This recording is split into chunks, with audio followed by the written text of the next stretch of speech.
Hey guys, welcome you all to my channel SSC smart classes. तो देखिए, SSC MTS 2020 का exam pre का जो एग्ज़ाम है वो एक्सपेक्टेड मंथ कौन सा हो सकता है, इस बारे में हम आज की वीडियो में चर्चा करेंगे। काफ़ी डाउट है स्टूडेंट के मन में एसएससी एमटीएस को लेकर कि इसका जो एग्ज़ाम है जुलाई में फर्स्ट वीक के अंदर होना था स्टार्ट, तो क्या ये एग्ज़ाम कंडक्ट हो पाएगा उस डेट पे, और अगर ये डिले होता है तो ये कितना डिले होता है उस बारे में हम बात कर लेते हैं। क्योंकि ये जो एग्ज़ाम है आपका, ये मल्टीपल शिफ्ट में और कई दिन ये एग्ज़ाम चलता है, लगभग पूरा मंथ ही निकल जाता है एग्ज़ाम कंडक्ट होने में। तो इसके पीछे मैं 3 आर्गुमेंट्स जो हूँ आपको दूंगा। सबसे पहले तो आप देखिए, यूपीएससी का जो एग्ज़ाम है, यूपीएससी प्री का जो सिविल सर्विस का एग्ज़ाम है वो पोस्टपोन हो चुका है। पहले वो एग्ज़ाम आपका जुलाई में होना था, लेकिन अभी जो एग्ज़ाम है ये आपका सीधा अक्टूबर में दिया हुआ है। अब ये जो एग्ज़ाम आपका अक्टूबर में दिया हुआ है, क्या ये कोई रैंडम डेट्स हैं या फिर इसके पीछे कोई लॉजिक भी है, एनालिसिस भी है?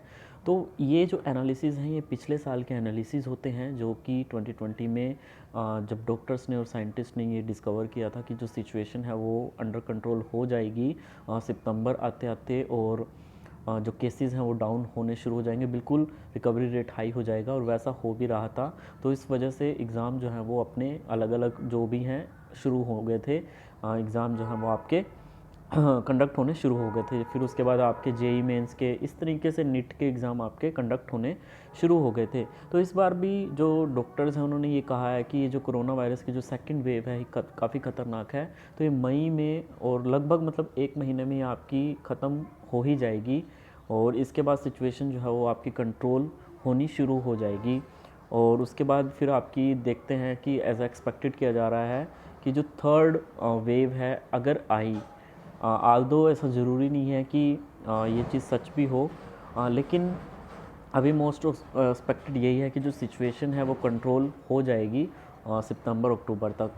तो तब ये जो एग्ज़ाम है फिर इनके बारे में देखा जाएगा। तो इस वजह से ये जो डेट है वो रखी गई है, तो ऐसे ही रैंडम डेट नहीं रखी गई है।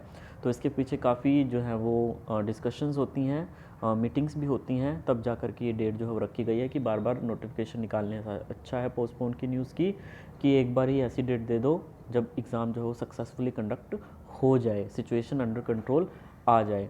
अब आप खुद ही देखिए, जो गवर्नमेंट है क्या वो यूपीएससी का जो सिविल सर्विस का इतना बड़ा एग्ज़ाम है, उससे पहले एमटीएस के एग्ज़ाम को प्राथमिकता देगी, करवाने देगी वो एग्ज़ाम?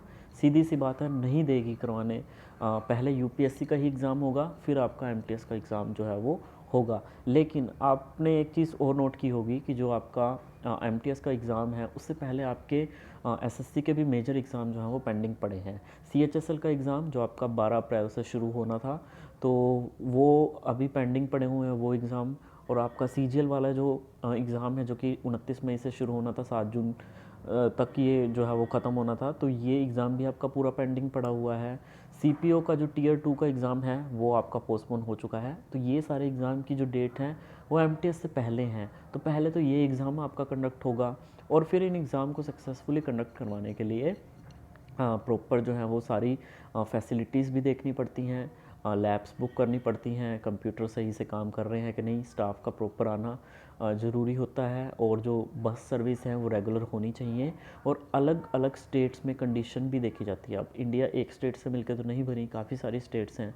तो जब तो हर स्टेट में जो सिचुएशन है वो कंट्रोल हो जाएगी, जैसे दिल्ली है, महाराष्ट्र है, वहाँ पे कोरोना के केसेस कितने तेज़ी से बढ़ते हैं, और सबसे जाकर लास्ट में जाकर के वहीं पर जो है वो सिचुएशन देखी जाती है कि वहाँ पे कंट्रोल है या नहीं। ठीक है, क्योंकि बाकी जगह तो कंट्रोल आ जाती है, लेकिन ये जो दो ऐसी जगहें हैं, ऐसे स्टेट्स हैं जहाँ पे मतलब जैसे महाराष्ट्र है और जो दिल्ली है, ये ऐसी जगह हैं जहाँ पे जो केसेस हैं वो अलग अलग जगह से लोग आते हैं, तो वहाँ पे केसेस का कम होना ज़रूरी है। तो अगर इन दो जगह पे एग्ज़ाम आपका कंडक्ट नहीं हो पाता सिचुएशन को देख के, तो फिर ये बाकी जगह भी एग्ज़ाम कंडक्ट नहीं होगा, क्योंकि एग्ज़ाम जो होते हैं वो फिर साइमल्टेनियसली चलेंगे। ऐसा नहीं है कि कुछ स्टेट में आपका एग्ज़ाम हो रहा है और कुछ स्टेट में आपका एग्ज़ाम नहीं हो रहा है।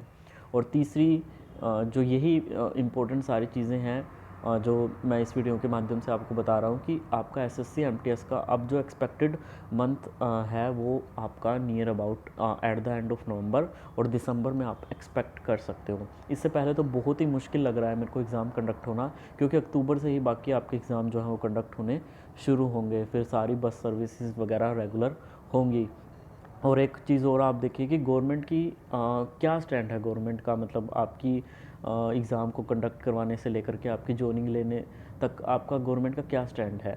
तो गवर्नमेंट तो यार जितना डिले तो गवर्नमेंट को तो उससे कोई दिक्कत है नहीं है। गवर्नमेंट जितनी जल्दी आपकी जॉइनिंग होगी गवर्नमेंट का तो उतना ही नुकसान होगा। किस चीज़ में? वो आपको पहले जो है वो मतलब आपको मान लो वो अभी 3-3 साल लग जा रहे हैं आपकी जॉइनिंग होने में। तो अगर वो जॉइनिंग 1 साल में कंप्लीट हो जाती तो फिर उनको 2 साल की जो तनख्वाह आपको देनी पड़ रही है वो सारी, ठीक है, गवर्नमेंट की चली जाएगी। तो गवर्नमेंट को एक तरीके से इनडायरेक्टली सारी चीज़ें सेव हो रही हैं। कभी भी जब नोटिफिकेशन आती है तो ये चीज़ कभी मेंशन नहीं की जाती कि इस डेट तक आपकी जॉइनिंग आ जाएगी, ठीक है। हालांकि पहले कुछ एग्ज़ाम में ऐसा कुछ शो होता था कि आपकी एक्सपेक्टेड आ जाएगी, जैसे बैंक वगैरह हैं उसमें हो जाता था कि पता लग जाता था कि इस मंथ तक आपकी फ़ाइनल जॉइनिंग जो है वो हो जाएगी और आप जॉब कर रहे होंगे। लेकिन इन एग्ज़ाम्स में ऐसा नहीं होता आपके एसएससी वगैरह में। तो गवर्नमेंट का भी एक क्लियर स्टैंड आपके प्रति नहीं है कि वो आपके एग्ज़ाम जो है वो सक्सेसफुली टाइमली कंडक्ट करवाएं, जॉइनिंग आपकी टाइमली दें।